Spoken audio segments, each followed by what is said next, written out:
दोस्तों, आज 6 मई 2022 के विशेष दिन में हम मना रहे हैं जगत गुरु शंकराचार्य का जन्मोत्सव।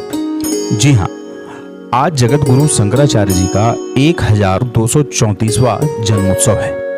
तो आज हम आपको जगत गुरु शंकराचार्य जी के बारे में कुछ ऐसी बातें बताने वाले हैं जो कि शायद आपको नहीं पता होंगी। तो आइए शुरू करते हैं आज का हमारा ये खास कार्यक्रम। एक सन्यासी बालक जिसकी आयु मात्र 7 वर्ष थी, गुरु ग्रह के नियमानुसार एक ब्राह्मण के घर भिक्षा मांगने पहुंचा। उस ब्राह्मण के घर में भिक्षा देने के लिए अन्न का दाना तक नहीं था। ब्राह्मण पत्नी ने उस बालक के हाथ पर एक आंवला रखा और रोते हुए अपनी विपन्नता का वर्णन किया। उसकी ऐसी अवस्था देखकर उस प्रेम दया मूर्ति बालक का हृदय द्रवित हो उठा। वह अत्यंत आर्त स्वर में मां लक्ष्मी का स्तोत्र रचकर उस परम करुणामयी से निर्धन ब्राह्मण की विपदा हरने की प्रार्थना करने लगा।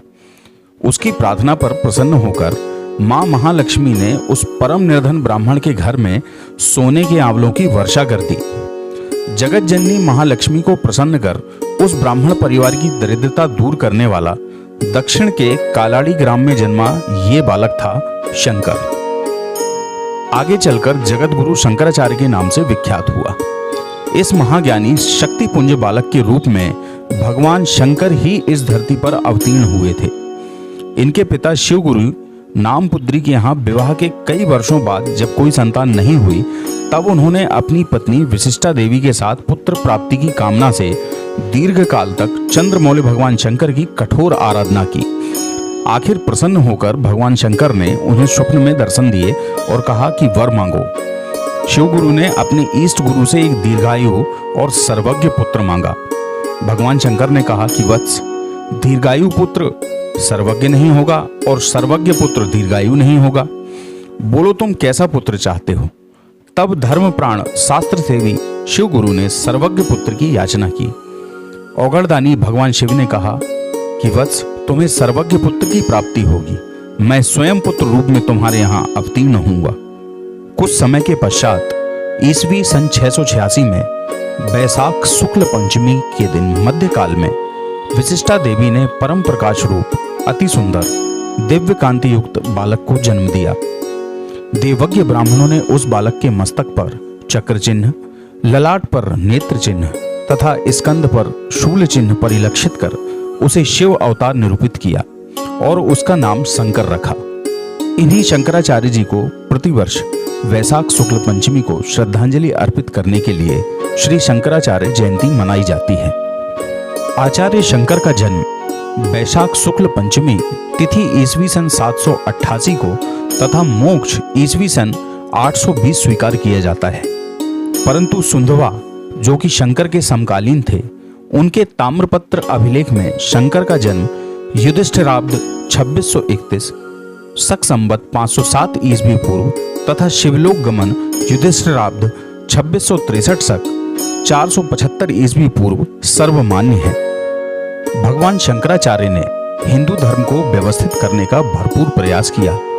उन्होंने हिंदुओं की सभी जातियों को इकट्ठा करके दशनामी संप्रदाय बनाया और साधु समाज की अनादिकाल से चली आ रही धारा को पुनर्जीवित कर 4 धाम की 4 पीठ का गठन किया, जिस पर 4 शंकराचार्यों की परंपरा की शुरुआत हुई।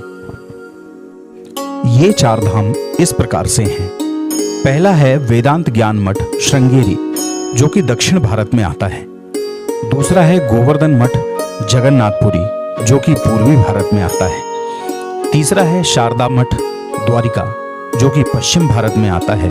और चौथा है ज्योतिर्पीठ बद्रिका आश्रम, जो कि उत्तर भारत में आता है।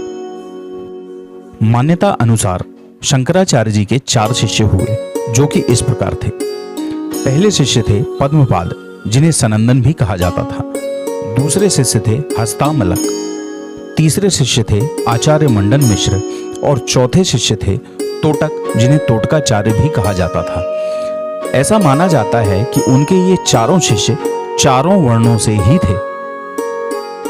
भगवान शंकराचार्य ने सुप्रसिद्ध ब्रह्मसूत्र भाष्य के अतिरिक्त 11 उपनिषदों पर तथा गीता पर भाष्यों की रचनाएं की एवं अन्य महत्वपूर्ण ग्रंथों स्तोत्र साहित्य का निर्माण कर वैदिक धर्म एवं दर्शन को पुनः प्रतिष्ठित करने के लिए अनेक श्रवण बौद्ध तथा हिंदू विद्वानों से शास्त्रार्थ करके उन्हें पराजित किया।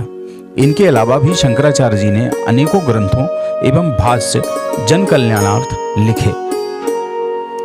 शंकराचार्य जी के दर्शन को अद्वैत वेदांत का दर्शन कहा जाता है। शंकराचार्य के दो गुरु थे, गौड़पादाचार्य के वे प्रशिष्य और गोविंद पादाचार्य के शिष्य कहलाए। शंकराचार्य का स्थान विश्व के महान दार्शनिकों में सर्वोच्च माना जाता है। उन्होंने ही इस ब्रह्म वाक्य को प्रचारित किया था कि ब्रह्म ही सत्य है और जगत माया, आत्मा की गति मोक्ष में है। अद्वैत वेदांत अर्थात उपनिषदों के ही प्रमुख सूत्रों के आधार पर स्वयं भगवान बुद्ध ने उपदेश दिए थे। उन्हीं का विस्तार आगे चलकर माध्यमिका एवं विज्ञानवाद में हुआ। इस औपनिषद अद्वैत दर्शन को गौड़पादाचार्य ने अपने तरीके से व्यवस्थित रूप दिया, जिसका विस्तार शंकराचार्य ने किया। वेद और वेदों के अंतिम भाग अर्थात वेदांत या उपनिषद में वह सभी कुछ है जिसमें दुनिया के तमाम तरह का धर्म, विज्ञान और दर्शन निकलता है। आशा करता हूँ कि भगवान शंकराचार्य पर आधारित ये जानकारी आपको पसंद आई होगी। यदि आपको ये वीडियो अच्छा लगा हो तो इसे जरूर लाइक करें और ज़्यादा से ज़्यादा शेयर करें।